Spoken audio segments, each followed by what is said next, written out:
आज इस वीडियो में हम एक आईएएस और आईपीएस ऑफिसर में क्या अंतर होता है उसके बारे में बात करेंगे।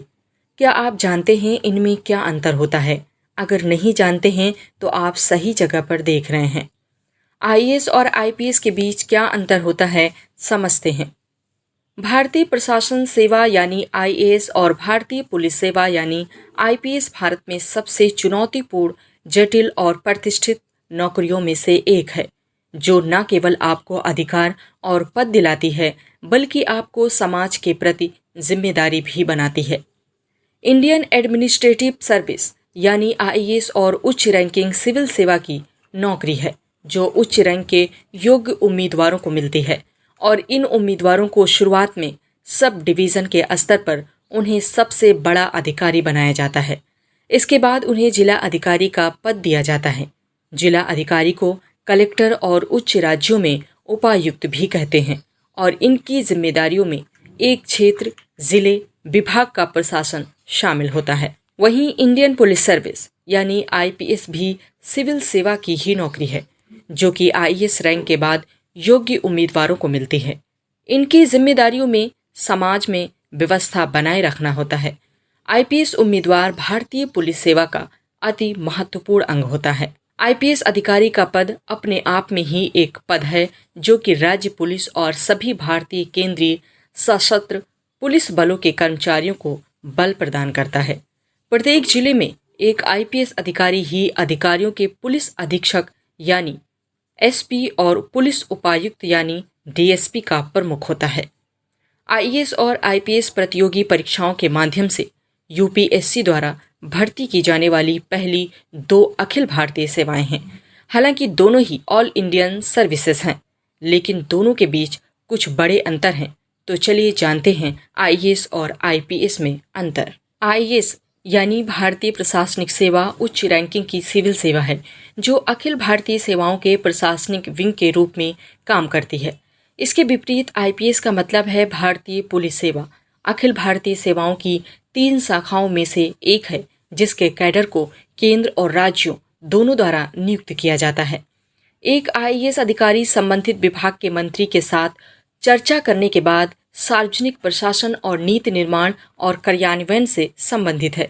इसके विपरीत एक आईपीएस अधिकारी उस क्षेत्र में शांति और व्यवस्था की देखभाल करता है जिसमें वो तैनात है। इसके साथ ही वो उस क्षेत्र में अपराध की जांच, पता लगाने और रोकथाम के लिए भी जिम्मेदार होता है।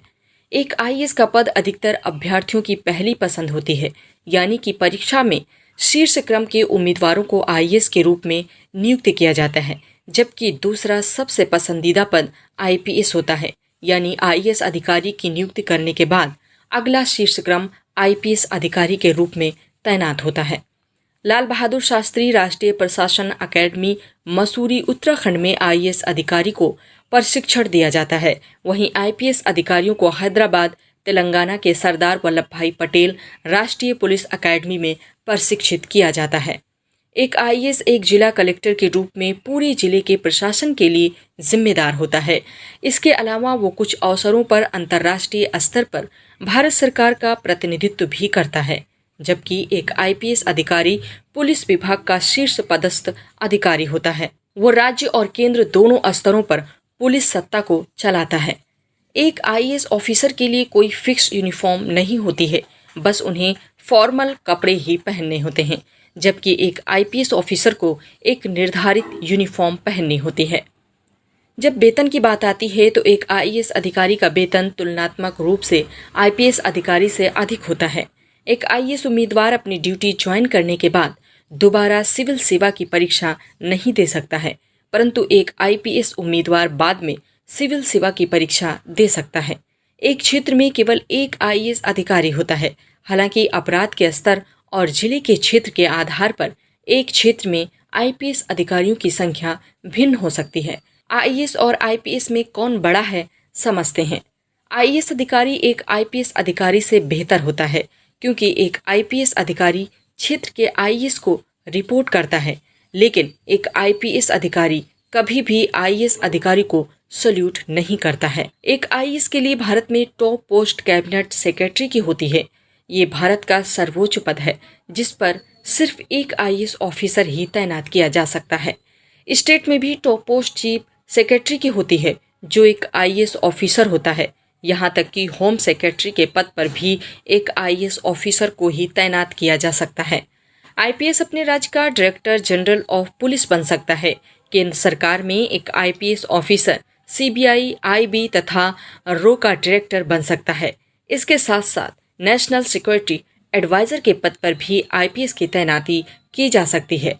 उम्मीद करते हैं आपको ये वीडियो पसंद आया होगा। नए नए वीडियो के लिए हमारा चैनल अभी तक सब्सक्राइब नहीं किया है तो सब्सक्राइब करें। धन्यवाद।